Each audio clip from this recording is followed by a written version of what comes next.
નમસ્કાર, ન્યૂઝ ફોકસમાં હું ધર્મેશ ગણાત્રા આપ સૌનું સ્વાગત કરું છું। શરૂઆત કરી આજના મુખ્ય સમાચારથી। નવા સીમાંકન મુજબ અમદાવાદ મહાનગરપાલિકાની વોર્ડની સંખ્યા 64 થી ઘટી 48, જ્યારે રાજકોટ મહાનગરપાલિકાની વોર્ડ સંખ્યા 23 થી ઘટી થઈ 18। 11 જિલ્લા પંચાયત, 117 તાલુકા પંચાયત, 50 નગરપાલિકા અને 4 મહાનગરપાલિકા માટે નવી સીમાંકન પ્રક્રિયા પૂર્ણ। કાળઝાળ ગરમીથી ત્રસ્ત ગુજરાતને આગામી દિવસોમાં રાહતના કોઈ સંકેત નહીં। 2 જૂન પછી તાપમાન ઘટવાની હવામાન વિભાગની આગાહી।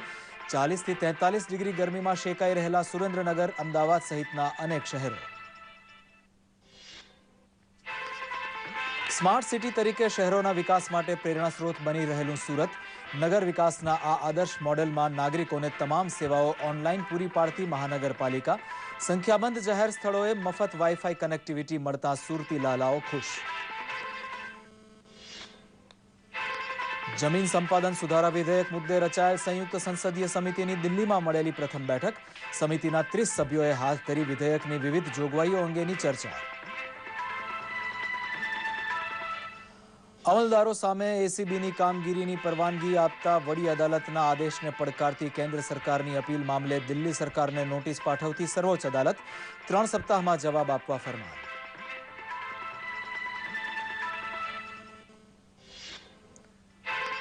ગ્રાહક અધિકારના રક્ષણ માટે શક્તિશાળી ફોરમની હિમાયત કરતા મંત્રી અરુણ જેટલી। બદલાયેલી સ્થિતિના પગલે ગ્રાહક અધિકાર સંરક્ષણ કાયદામાં ફેરફાર જરૂરી હોવાનું જણાવ્યું। સમાચાર જોઈએ વિગતવાર। કેન્દ્ર સરકારના મહત્વના જમીન સંપાદન સુધારા વિધેયક મુદ્દે રચવામાં આવેલી સંયુક્ત સંસદીય સમિતિની આજે પ્રથમ બેઠક મળી હતી। ભાજપા સાંસદ MS અહલુવાલિયાની અધ્યક્ષતામાં આ 30 સભ્યની સમિતિની પ્રથમ બેઠક મળી છે। આ સમિતિ સંસદના ચોમાસુ સત્રના પ્રથમ દિવસે પોતાનો અહેવાલ પ્રસ્તુત કરશે। આ સમિતિમાં 20 સભ્યો લોકસભાના તથા 10 સભ્યો રાજ્યસભાના છે, જેમાં કોંગ્રેસના નેતા જયરામ રમેશ, દિગ્વિજયસિંહ અને કેવી થોમસ સહિત જેડીયુના શરદ યાદવ, એનસીપીના શરદ પવાર જેવા ઘણા રાજકીય પક્ષોના સભ્યોનો સમાવેશ થાય છે। સભ્યોએ વિધેયકની વિવિધ જોગવાઈઓ પર ચર્ચા કરી હતી। એન્ટી કરપ્શન બ્યુરોના મામલે સુપ્રીમ કોર્ટે દિલ્હી સરકારને નોટિસ પાઠવી છે। સુપ્રીમ કોર્ટે અમલદારશાહી વિરુદ્ધ એસીબીની કામગીરીને પરવાનગી આપવાના હાઈકોર્ટના આદેશને પડકારનારી કેન્દ્રની અપીલના મુદ્દે દિલ્હી સરકારને નોટિસ પાઠવી છે। સુપ્રીમ કોર્ટે એસીબીની સત્તા સીમિત કરવા સંબંધી અધિસૂચનાને શંકાસ્પદ ઠેરવતા હાઈકોર્ટના આદેશને સ્થગિત કરવાની માંગ કરતી કેન્દ્ર સરકારની અરજી માટે દિલ્હી સરકાર પાસેથી 3 અઠવાડિયામાં જવાબ માંગ્યો છે। સુપ્રીમ કોર્ટે હાઈકોર્ટને આદેશ આપ્યો છે કે તે 25મી મેના રોજ આપેલા પોતાના નિર્ણયની ટીકાથી પ્રભાવિત થયા વિના દિલ્હી સરકારની હાલની અરજી ઉપર સ્વતંત્રપણે કાર્ય કરે। દરમિયાન હાઈકોર્ટે કેજરીવાલ સરકારને નિયુક્તિ અને બદલીના મુદ્દે ઝાટકો આપતા ઉપરાજ્યપાલના અધિકારો અબાધિત રાખતો વચગાળાનો આદેશ જારી કર્યો છે।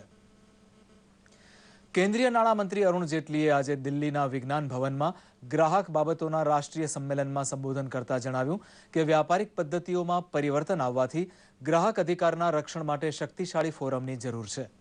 એમણે ગ્રાહક અધિકારી સંરક્ષણ કાયદામાં પરિવર્તનની જરૂરિયાત પણ જણાવી હતી। તેમણે કહ્યું કે ગ્રાહક વધુ ખરીદી કરશે તો વધુ ઉત્પાદન થશે અને વધારે ઉત્પાદનથી વિકાસ વધુ ઝડપી અને સરળ બનશે। તેમણે જણાવ્યું કે હવે કાયદા વધુ સરળ અને પારદર્શક બન્યા છે, જે દરેક સામાન્ય વ્યક્તિને સમજાય તેવા છે। તેમણે જણાવ્યું કે કોર્પોરેટ્સને વાજબી દરો અપાશે તો બીજી તરફ સામાન્ય નાગરિકોને પણ પરવડે તેવી વ્યવસ્થાની જરૂર છે। And when it was framed in 1986, our economy was entirely different. As we moved into an age of surplus, the indices are different. In order to understand how the economy is going to move in the next few months or a year, you are asked what is the consumer confidence.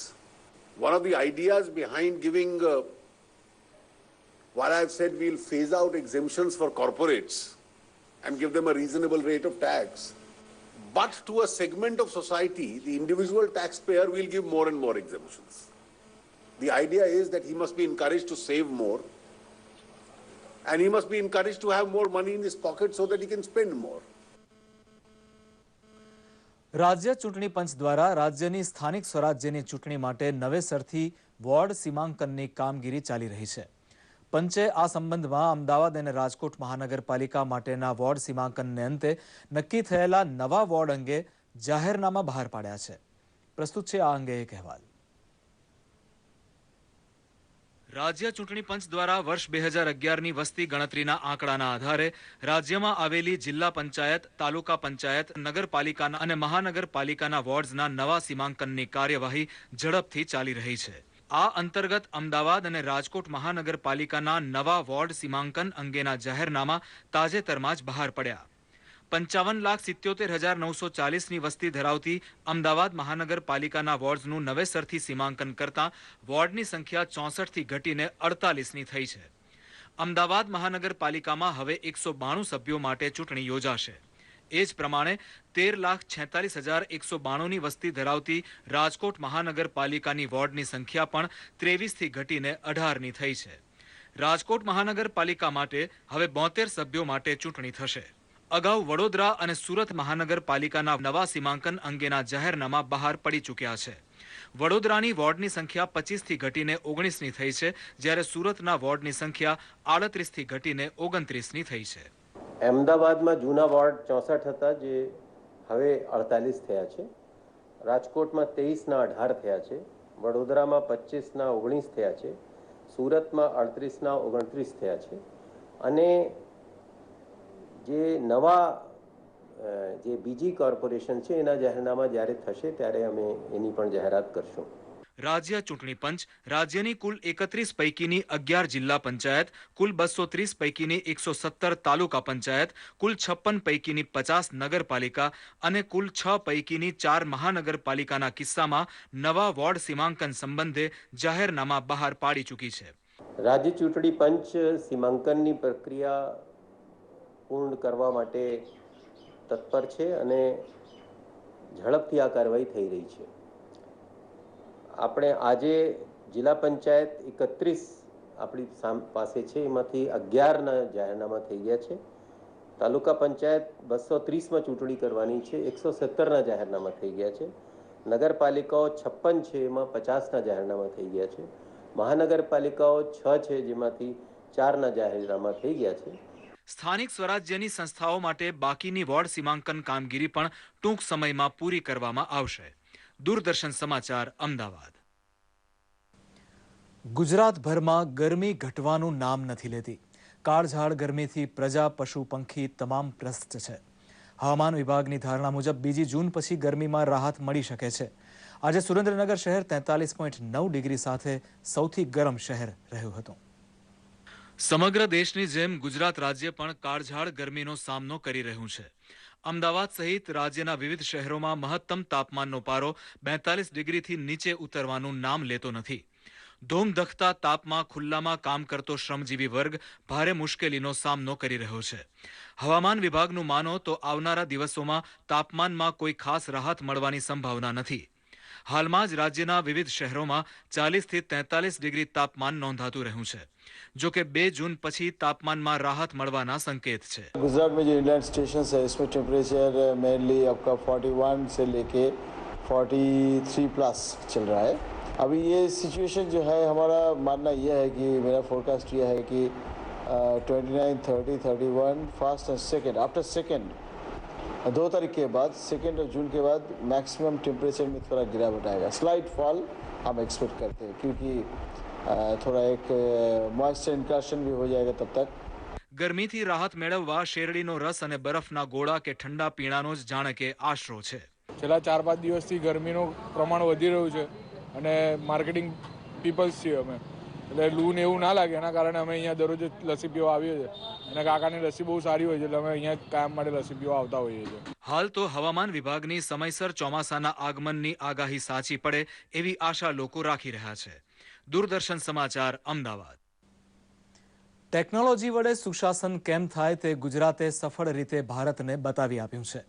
વિશ્વમાં સૌથી વધુ ઝડપે વિકસી રહેલા શહેર પૈકી ચોથો ક્રમ ધરાવતું સુરત ઘર આંગણે ભારતમાં નગર વિકાસનું આદર્શ મોડેલ બની ચૂક્યું છે. 300 જેટલા બીજી શ્રેણીના શહેરોના વિકાસ માટે સુરત પ્રેરણા સ્ત્રોત બન્યું છે. અહીં મહાનગરપાલિકા તરફથી નાગરિકોને બધી સેવા ઓનલાઈન મળે તે માટે મોબાઈલ એપ કાર્યરત કરાઈ છે, તો શહેરને વાઈફાઈ પણ બનાવી દેવાયું છે.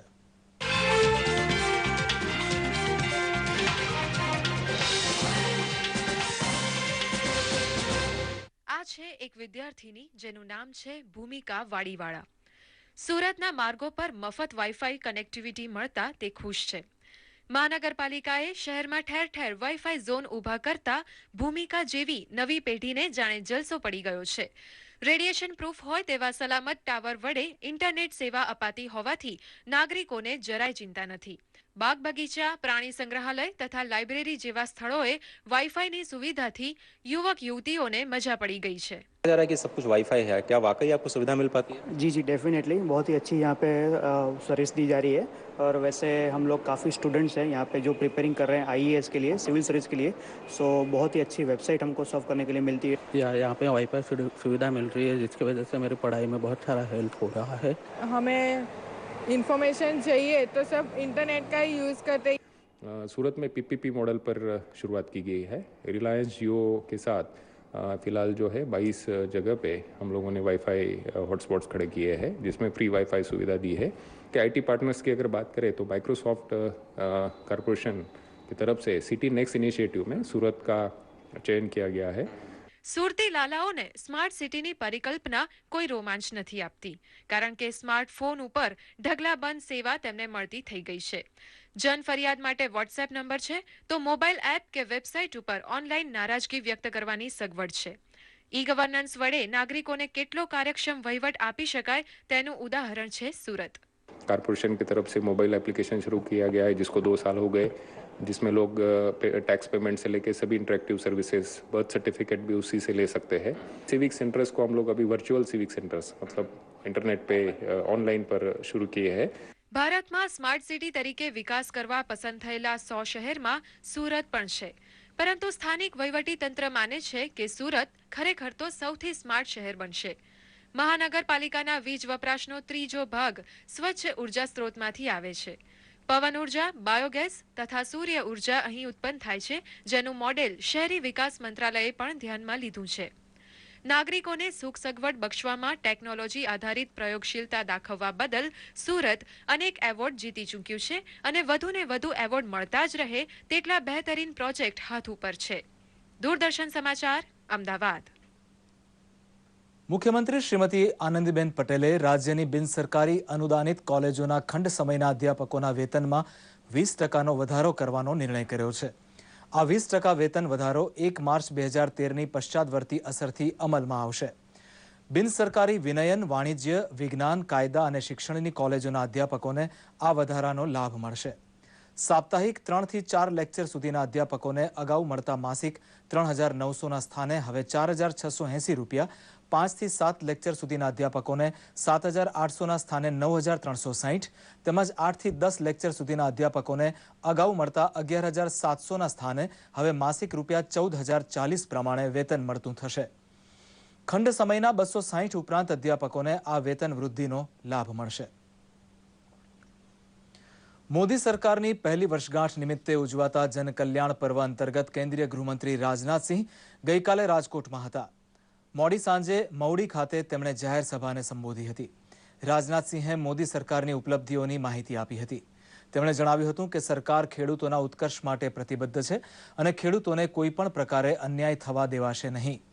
દેશના ખેડૂતો સમૃદ્ધ બને તે માટે સરકાર એક યોજના તૈયાર કરી રહી હોવાની પણ તેમણે વાત કરી હતી. અરુણાચલ પ્રદેશ ભારતનો હિસ્સો નથી તેવા ચીન દ્વારા કરાતા દાવાને નકારી કાઢતા તેમણે જણાવ્યું કે અરુણાચલ પ્રદેશ તેમજ કાશ્મીર ભારતના અખંડ ભાગ છે. તેમણે ઉમેર્યું હતું કે રાજકારણ સત્તા મેળવવા માટે નહીં પરંતુ દેશના ઘડતર માટે કરવું જોઈએ. योजना हम लोगों की और आएगी. मैं यकीन के साथ कह सकता हूं कि कैसे इस हिंदुस्तान के किसानों की खेती बाड़ी को लाभकारी, प्रॉफिटेबल कैसे बनाया जा सके, इसके संबंध में भी हम लोग गंभीरतापूर्वक विचार कर रहे हैं. एक बैठक हम लोगों की प्रधानमंत्री जी के साथ हो चुकी है. इसीलिए मैंने कहा कि राजनीति केवल सरकार बनाने के लिए नहीं करनी चाहिए, बल्कि राजनीति यदि करनी चाहिए तो देश बनाने के लिए राजनीति करनी चाहिए.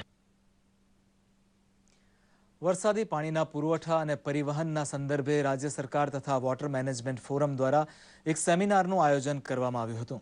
આ સેમિનારમાં ગુજરાતમાં વરસાદની પરિસ્થિતિને ધ્યાનમાં રાખીને જળ પરિયોજનાઓના પરિણામલક્ષી આયોજન અંગે વિગતવાર ચર્ચા કરવામાં આવી હતી.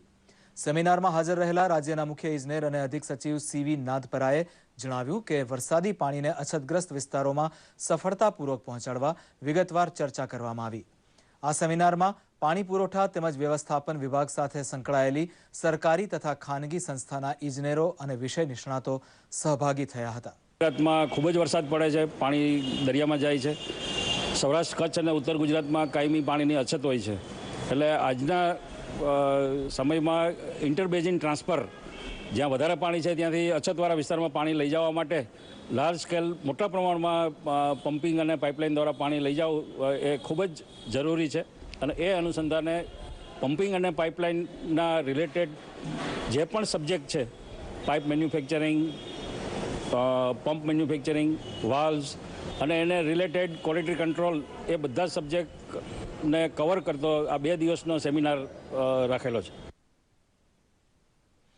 અકસ્માતમાં ઘાયલ થયેલી વ્યક્તિ અથવા ગંભીર બીમાર વ્યક્તિને એમ્બ્યુલન્સમાં જ પ્રાથમિક સારવાર આપીને તાકીદે નજીકની હોસ્પિટલે પહોંચાડતી 108 એમ્બ્યુલન્સ સેવાની સુવિધા વર્તમાન સમયમાં ખૂબ મહત્વની બની ગઈ છે. 108 સેવાના મેનેજમેન્ટ દ્વારા પણ આ સેવામાં શ્રેષ્ઠ યોગદાન આપનારા ઈએમટી અને પાયલટને સન્માનિત કરવામાં આવે છે. હિંમતનગર ખાતે યોજાયેલા રાજ્યના એવોર્ડ વિતરણ સમારંભમાં પાટણના ઈએમટી ધારા રાઠોડ અને પાયલટ ગુલાબ ખાન બલોચનું રોકડ પુરસ્કાર તથા એવોર્ડ આપીને સન્માન કરાયું હતું. તેમણે રણુજ પાસે રેલવે અકસ્માતનો ગંભીર ભોગ બનેલી એક વ્યક્તિને એમ્બ્યુલન્સમાં શક્ય તમામ સારવાર આપીને હોસ્પિટલ પહોંચાડી હતી. તે બદલ તેમનું સન્માન કરાયું હતું. ટ્રેનની અંદર ટ્રેન અકસ્માતનો એક કેસ કરેલો હતો.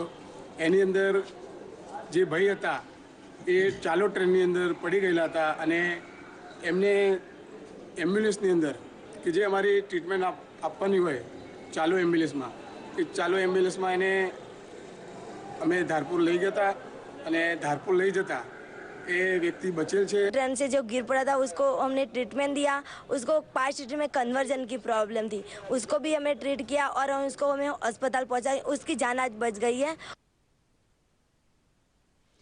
ગતિશીલ ગુજરાતમાં મહિલાઓને સ્વરોજગાર મળે તે હેતુસર મિશન મંગલમ યોજના હેઠળ રાજપીપળામાં નગરપાલિકા દ્વારા 28 મહિલાઓને 2.49 લાખના ચેકનું વિતરણ કરવામાં આવ્યું હતું.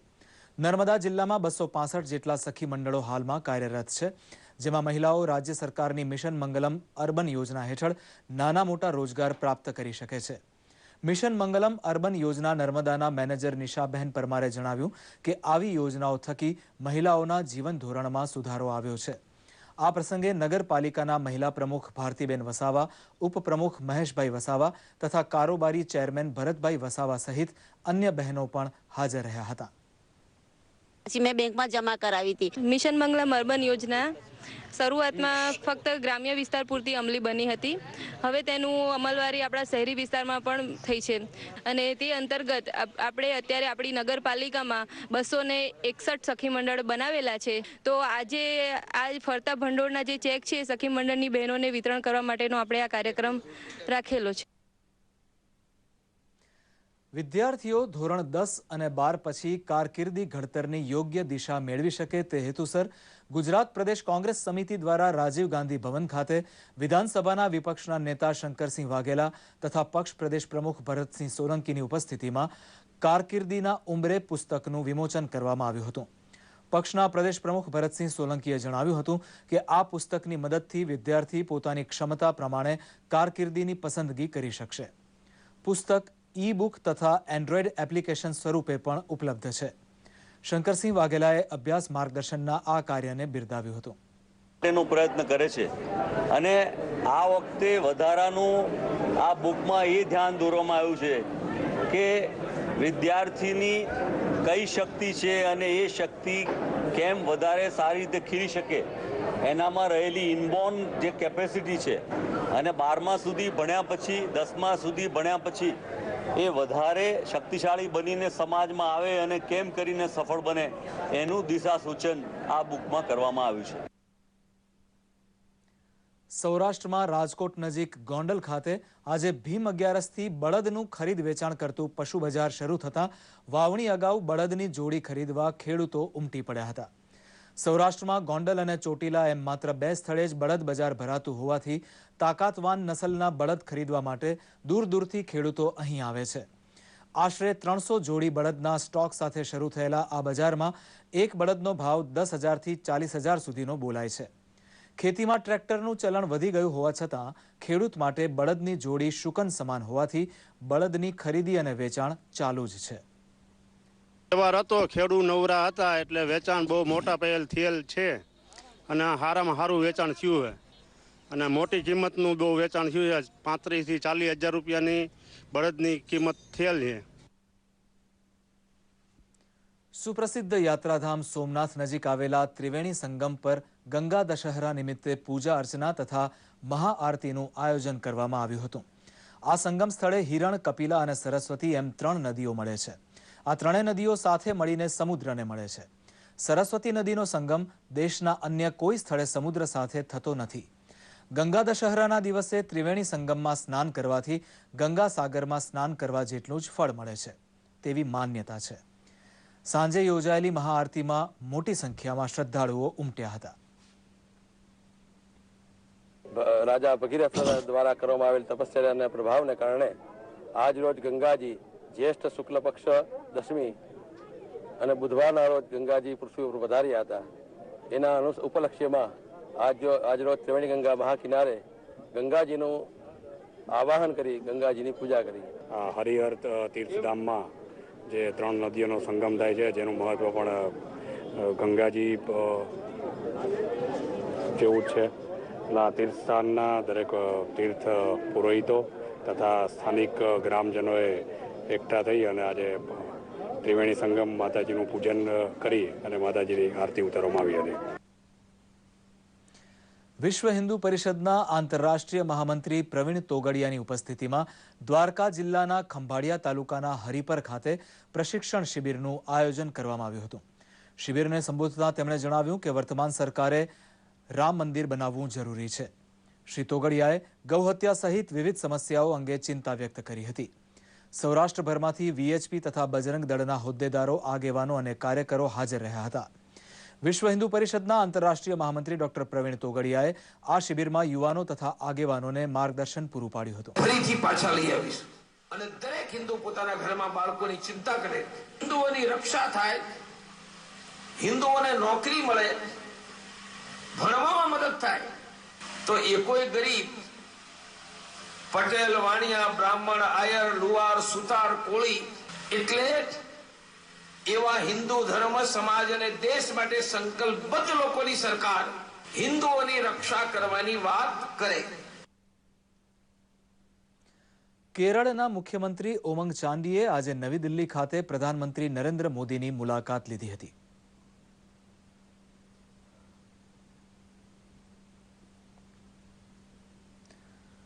તો બીજી તરફ પંજાબના મુખ્યમંત્રી પ્રકાશસિંહ બાદલે પણ પ્રધાનમંત્રી મોદી સાથે મુલાકાત યોજી હતી. મોદી સરકારને 1 વર્ષ પૂર્ણ થયા નિમિત્તે ઉજવાઈ રહેલ જનકલ્યાણ પર્વ નિમિત્તે આજે પણ સંખ્યાબંધ મંત્રીઓએ સરકારની કામગીરીની માહિતી આપી હતી. એક રિપોર્ટ. મોદી સરકારના પૂર્ણ થયેલ સફળ 1 વર્ષ નિમિત્તે લેખાજોખા પ્રસ્તુત કરતા ગૃહમંત્રી રાજનાથસિંહે જણાવ્યું હતું કે ભારતની આંતરિક સુરક્ષામાં ઘણો જ સુધારો થયો છે અને આંતરિક સુરક્ષાને મજબૂત બનાવવા હજી વધારે પગલાં લેવાશે. ये हमारे गृह मंत्रालय के लिए यह वर्ष एक ईयर ऑफ कंसोलिडेशन था और इस देश पे इंटरनल सिक्योरिटी को इंश्योर करने के लिए और अधिक इस वर्ष और अधिक हम प्रभावी कदम उठाएंगे और काफी हद तक इंटरनल सिक्योरिटी इस कंट्री में इंश्योर करने में हम लोग कामयाबी हासिल करेंगे. કેન્દ્રીય કૃષિ મંત્રી રાધામોહન સિંહે જણાવ્યું હતું કે મોદી સરકારના 1 વર્ષના વિકાસલક્ષી નેતૃત્વમાં ખેડૂતોની પરિસ્થિતિમાં સુધારો થયો છે. हमारे प्रधानमंत्री जी कहते हैं लैब टू लैंड जी, और देश का दुर्भाग्य रहा कि इतने दिनों तक लैब में तो बहुत कुछ हम करते रहे लेकिन लैंड तक नहीं पहुंचा. लेकिन इस 1 साल के अंदर प्रधानमंत्री के मार्गदर्शन में इसको गति मिली है. शिक्षा अनुसंधान के साथ ही जो लैब है, लैब मतलब जो लेबोरेटरी में उच्च पैदावार के बीज और रोपण सामग्री उसको लैंड तक पहुंचाने के लिए हमारे कई कार्यक्रम अब प्रारंभ हुए हैं और इसका लाभ किसानों को मिलना शुरू हुआ है. તો કેન્દ્રીય પરિવહન અને રાજમાર્ગ મંત્રી નીતિન ગડકરીએ જણાવ્યું હતું કે હાલમાં 1 દિવસમાં 13 કિલોમીટરની સડક બનાવાઈ રહી છે, જે સરેરાશને આગામી 2 વર્ષમાં વધારીને 30 કિલોમીટરની કરવામાં આવશે. તેમણે જણાવ્યું હતું કે ચારધામ યાત્રાને જોડતી ચારધામ પરિયોजना રૂપિયા 11,000 કરોડના ખર્ચે શરૂ કરવામાં આવશે. रोड कंस्ट्रक्शन में quality of construction concrete road के कारण सुधरेगी और कॉस्ट ऑफ कंस्ट्रक्शन कम होगी. हमने इसमें ऑलरेडी ये निर्णय किया है कि 95 लाख टन सीमेंट 120, 130, 140 रुपए के भाव से बुक किया है, जिसके कारण सीमेंट के रोड अब बिटुमेन रोड की तुलना में भी सस्ते पड़ेंगे. और ये 15 साल ही नहीं, 25 साल नहीं, तो 50-50, 60-60 साल इसको मेंटेनेंस की जरूरत नहीं पड़ेगी. नॉर्थ ईस्ट में भी हमने बहुत बड़े प्रमाण पर काम शुरू किया है और अभी तक 20,000 करोड़ के कार्य का शुभारंभ वहां किया है. જનકલ્યાણ પર્વની ઉજવણી દ્વારા વીતેલા વર્ષની સરકારની સિદ્ધિઓનો સંદેશો લોકો સુધી પહોંચી રહ્યો છે. દૂરદર્શન સમાચાર, અમદાવાદ. દિલ્હી ઇન્ટરનેશનલ એરપોર્ટ ઉપર સવારે લીકેજ થયેલા રેડિયો એક્ટિવ પદાર્થ અંગે પરમાણુ ઉર્જા નિયામક બોર્ડ તથા દિલ્હી સરકારે પરિસ્થિતિ સ્પષ્ટતા કરતા જણાવ્યું હતું કે એરપોર્ટ ઉપર કોઈ પણ પ્રકારનો રેડિયો એક્ટિવ સ્ત્રાવ થયો ન હતો. પરમાણુ ઉર્જા નિયામક બોર્ડે જણાવ્યું હતું કે આ પદાર્થ સોડિયમ આયોડિન 131 છે. આ એક પરમાણુ ઔષધિ છે. આઈઆરબીના ઉપાધ્યક્ષ આર ભટ્ટાચાર્યે જણાવ્યું હતું કે તેમની ટીમ પહેલેથી જ ઘટના સ્થળે હાજર હતી અને આ ક્ષેત્રને કોર્ડન કરીને તપાસ કરી રહી હતી. સોડિયમ આયોડિન 131 એક દવા છે જે હાઇપર થાઇરોઇડિઝમના ઉપચારમાં ઉપયોગમાં લેવાય છે. ઉલ્લેખનીય છે કે સવારે એરપોર્ટ ઉપર રેડિયો એક્ટિવ પદાર્થ લીક થયો હોવાની માહિતી મળતા જ એરપોર્ટ તથા એનડીઆરએફની ટીમ તેમજ અણુ ઉર્જા વિભાગના કર્મચારીઓ ઘટના સ્થળે પહોંચી ગયા હતા.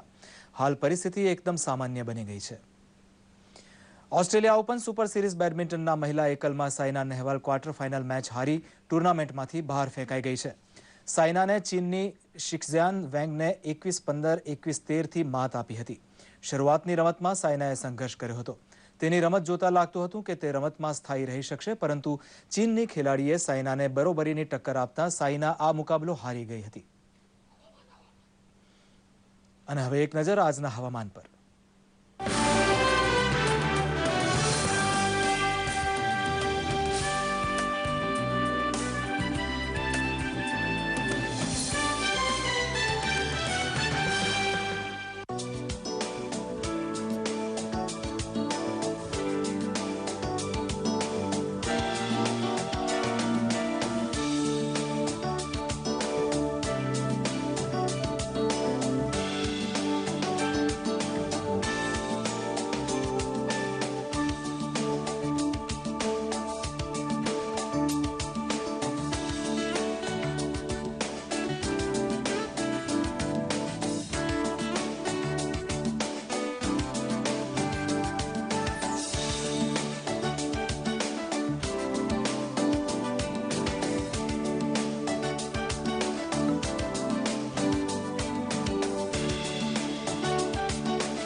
આ સાથે જ આજના ન્યૂઝ ફોકસનું અહીં સમાપન કરીએ. નમસ્કાર.